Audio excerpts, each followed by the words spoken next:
Rivals for Catan. 2-player game, obviously. We're going to give you our thoughts about it. Fenny Rob over here, Super John over there. We have played 2 or 3 times the basic set, and we have played the gold era. We have a playlist that has all of my Catan videos, and I'll put those at the end of this video. I think we have enough information about this game at this point to give our thoughts. So here we are. John, do you want to go first? This is one of those, for 2 players, you're going to sit down, I want to play something. It's a good game, well-balanced game. If you've got someone who's just learning to play, you can probably whoop them a couple of times. But once you've got people who understand the game pretty well, it's going to be a pretty well-matched game. If you look at this video linked here, our most recent play, you'll see that Fenny Rob felt at one point, oh no, I'm way behind. And within a turn or 2, he is right back in it. So the game is well balanced. And when we look at the expansions, I think what the expansions do for you is add some more thinking into it, some other things you've got to consider. But you want resources, but not too many. You need to spend them. How do you spend them wisely? I've got limited information. I've got to put a card somewhere if I want to get it. So you play what you got, and with limited information, you just make the best choice you can at the time. And hopefully that works out well, though sometimes it may not. I think I agree with everything you've said. What I'll add is there's several versions of Catan out there. This game has been around long enough and has been popular enough that there's all different kinds. I've played several of them. The basic Catan game, I'm not a hater of. I actually don't mind the game. I know going into it that I'm going to suffer for not having the die rolls that I need, or I may get the die rolls that I need and then have to listen to everybody else who's suffering around the table. Yep. I understand that. The trading part of that, annoys some people. This game gives you a little bit, it feels like I have more control of what's going on, even though I know at the end of the day, the rolling of the dice really does make a difference. There have been times in playing this game, just like in basic Catan, that I need 1 wood to do the thing I need, and there's no wood to be found. Same thing, wheat seemed to crush me. It seemed to crush me in the last game we played, although at the end of the day, I'm not sure that it really did, but it felt like it the whole time because all I wanted was 1 wheat, and I could have built a settlement or whatever it was that I wanted.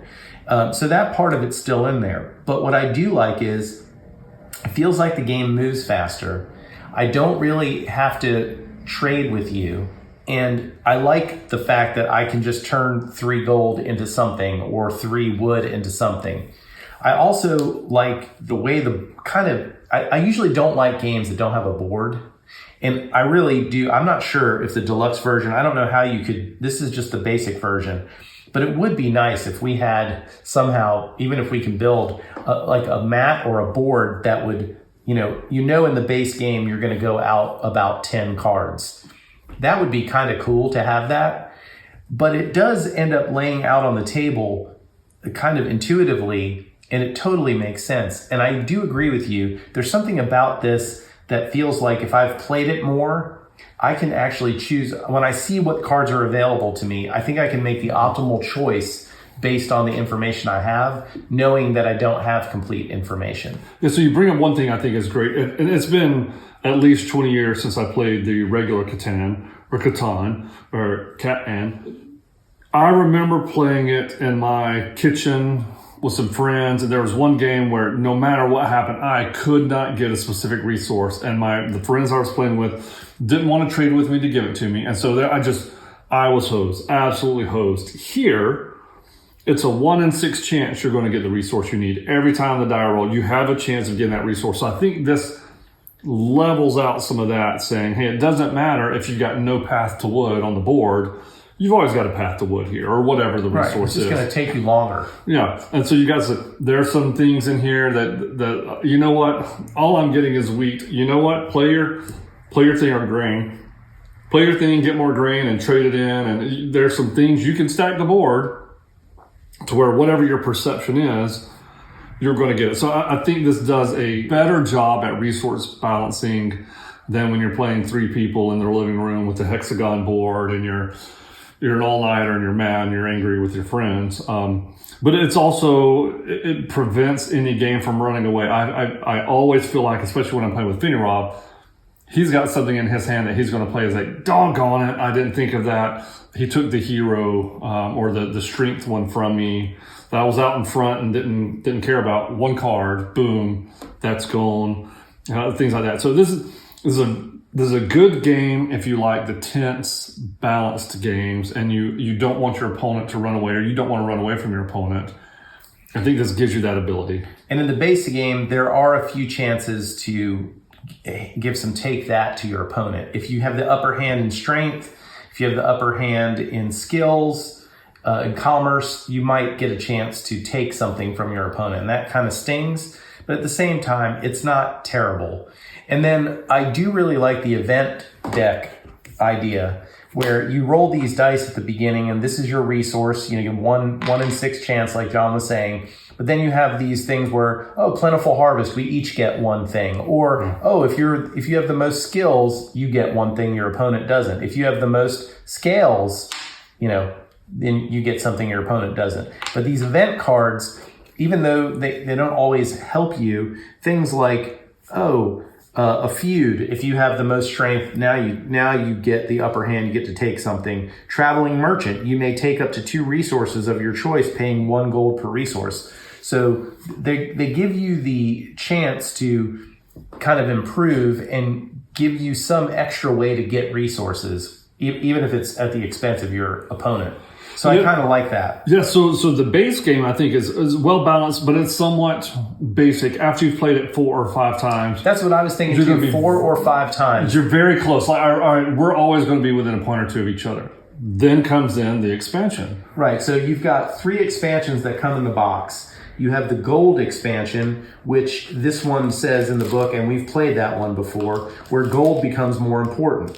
You get to exchange it for things and get you other resources, but then also it introduces pirate ships, which then can steal things from you. Yeah, so the Heir of Gold essentially says gold is super important, but also somebody's going to come take your gold because it's so important. It's your risk reward factor. Then you've got the Era of Turmoil. It says traders, archers, and arsonists make things harder for the players. When you have the strength advantage, you will find that you have more opportunities to harass your opponent. You should also always try to have enough gold to protect your units from riots. So, again, it's going to give you opportunities to use things to your advantage, but also you've got to watch out for random events coming in and hurting you besides just the brigands.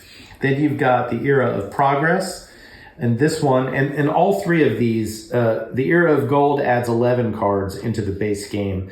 Era of Turmoil adds 11 cards. And the Era of Progress adds 12 cards. This one has a university, a 3-field system, mineral mining, and the building crane that can help you reap the fruits of progress. Unfortunately, plague exists. Happy is the player who protects their principality from major losses by building bathhouses and pharmacies. So none of those, though, if I'm not mistaken, none of those remove the effect of the brigands coming through, right? That's correct. So here you want more gold is going to help you out. However, you're trying to build more resources, the brigands can come take it away. Well, you want to build more resources, the brigands they're always the equalizer. That's a 1 in 6 chance. The brigands are going to come destroy whatever you're building. Now, there is a building, at least in the base game that I'm aware of, because I saw it, that actually lets you protect from the brigands. It's the buildings to the left and right of that don't count for resources. Right. And just like the robber, it's if you have more than 7 in this game, then you will lose all your gold and all your wool. Yeah, and that's one of those where you have to just happen to have played that in the area that's getting more resources, and it's one of those play it, you're lucky. So again, a good balance between playing what you know and you've got luck involved. So it's that, what am I going to do? It comes down to the luck of the die, but also how well you've played your things out. It's a good balance. Yeah, and then in the Era of Gold and the Era of Turmoil and in the Era of Progress, there are 2 face-up cards in each of the games.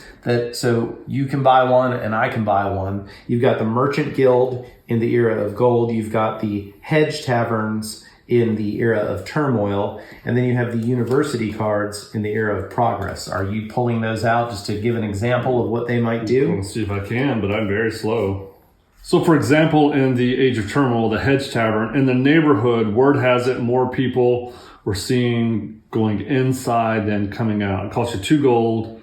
It's a wheat and a lamb. It gives you a victory point to build that. All right. And same thing, I think, with the era of gold and in the era of progress, those buildings, the ones that are available, one to each of us, give you a victory point. And you actually play with more victory points. In the theme games, you play until a player reaches 12 victory points instead of the 7. And then in the Prince game, which is one where you can incorporate all of the decks into one game, that one is played to 13 victory points. So yeah, the part of it, like the Age of Turmoil I'm putting out here, these are all extra victory points you can gain.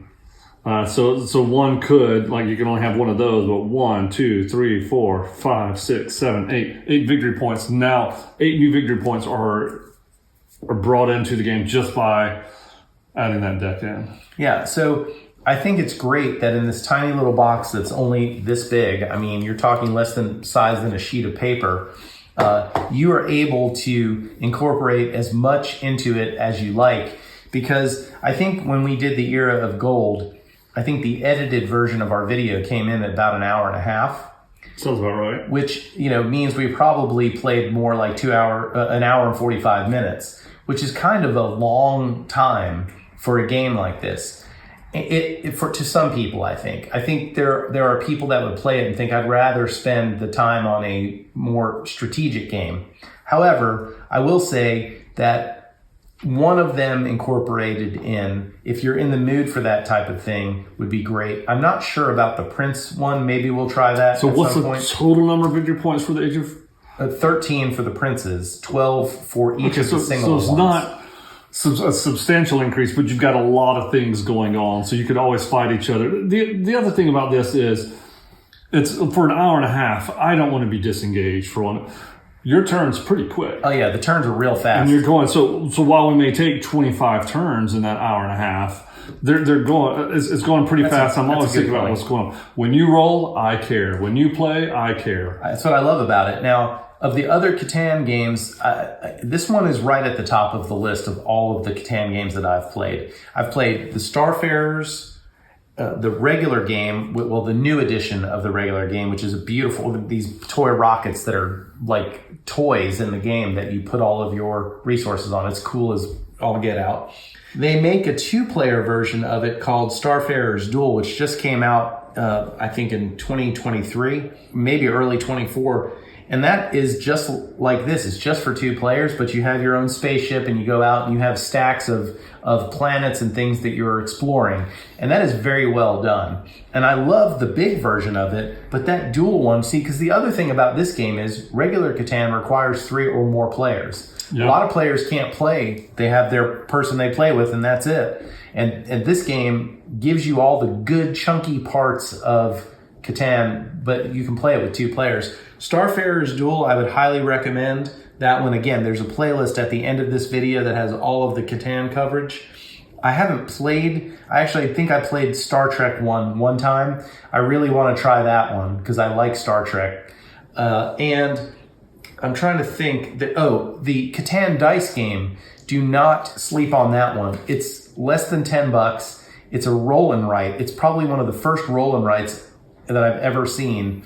And it feels like you're playing a full game of Catan on a little sheet of paper. Very well done. I think those 3 are my favorites. Rivals, the Starfarers Duel, and the regular one, and then the Catan dice. Those are my 3 favorite. Yeah, so let me ask this question. You're out hanging out with someone and they say, hey, we've got some time. We got enough time. I want to play a game, and they pull this game out. What would keep you from pulling out this game, from saying, yeah, I could definitely play that? What is it that would give you any hesitation about playing this game? The hardest thing I think about this game is the entry curve for teaching it to someone. I think if you were just, if someone said, I've heard of Catan, can I learn that? It's going to take you about 15 or 20 minutes for me to tell you how to play. Now, again, there's a really good video, and I'll put a link up here that is about less than 10 minutes that I used to refresh when we played it the last time. And I think that it's the glove one. Yeah. I think it does a very good job of explaining how to play this game. And I think I would make the person watch that, and then I would remind me and I could fill them in. So if I had to teach this game, I would do it that way. But the learning curve is the only thing that would prevent me from playing this game. And I kind of wish it had a play mat. Yeah, so I'll say there is the gameplay, what you will look at, and you'll teach you the mechanics of the game. The strategy, you just gotta have to know the way game strategy works. If you play through this game once, and the strategy all of a sudden makes sense. Yeah, like, and you'll why learn do I why play this where? Yeah, you'll know why you got crushed the first time you played it, probably. Yeah, so I think this is definitely a play through it once, I see what's going on here type game. Yeah. And then you come back and play it again. Then once you play it a couple of times, you're like, okay, we're now evenly matched. Let's bring in something new. Once you bring in all these new, it's not going to be a challenge in terms of thought process. Now it's going to be, I know what you're going to play, I know what I've got to play type thing, which is always good. If you got a good competitive game player like Finny Rob here, right. I'm always watching out for how he's going to stab me in the throat. That's good. It keeps me from getting too comfortable whipping his butt. Mutual, I'm sure. I'm sure. So I really do think this is a great game. In fact, before making this video, I went on to Board Game Geek and I gave it an 8 out of 10 because I think as a 2-player game, if you like anything about Catan at all, it's really a solid, super solid game. I mean, this is an excellent 2-player game. That's my final thought on it. Yeah, if we're sitting down and we've got time, or the wives are off doing something, like, hey man, we've got an hour, and you pull this game out, yeah, I can play it. This is because the control is in my hands. What I can control, and whatever you do, so be it. I'm never out of the game. This is luck doesn't rule, strategy doesn't rule. It's a good mix between both. There you go. That's our thoughts about Rivals for Catan. Thank you for watching. Please like this video and subscribe to the channel. My final thought on it.